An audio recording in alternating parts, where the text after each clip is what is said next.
Hi, this is Jonathan Rosenhead, Jerusalem psychotherapist. This week's Torah and Psychology post for Parshas Lecha is going to discuss the topic of community. Avraham Avinu was instructed to leave his community, to leave his land, his birthplace and his family, and go to a new location. And the Mefarshim explained that this was one of the 10 challenges that Avraham Avinu was set by Hashem.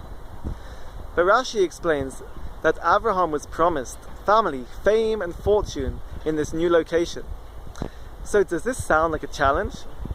The answer is that leaving one's community in any circumstance is not simple. It's a challenge, it's not to be taken for granted. So I'd like to discuss the significance of community. Firstly, from a psychosocial perspective.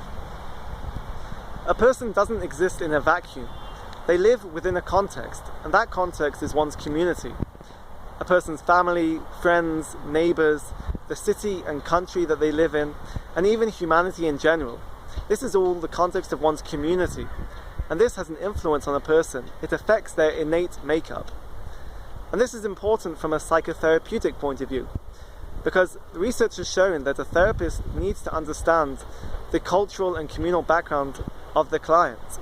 And this has been seen in scrupulosity, for example, a topic that we've discussed before, religious OCD.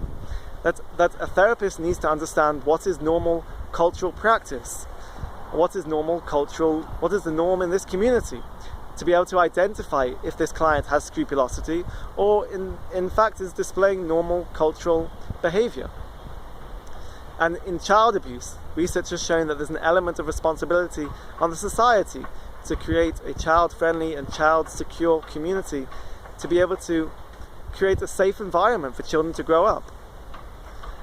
So, returning to Avraham Avinu, Avraham left his community to become religious, to start Judaism. And we see a similar phenomenon nowadays in the term flipping out. Flipping out is drastic religious growth. And the researchers tried to look at the effect of the year in Israel for boys and girls learning in yeshivas and seminaries, and it seems the research has shown that this year in Israel has an influence, and we see this phenomenon of flipping out emerging, where suddenly boys and girls have a dramatic change in their religious levels, their religious practice. But in fact, more recently, research has shown that the term flipping out, the phenomenon of flipping out, is exaggerated. And it's not the year in Israel that suddenly makes a dramatic change. And in fact, the foundations of religious growth are set by the community that they grew up in, their childhood community.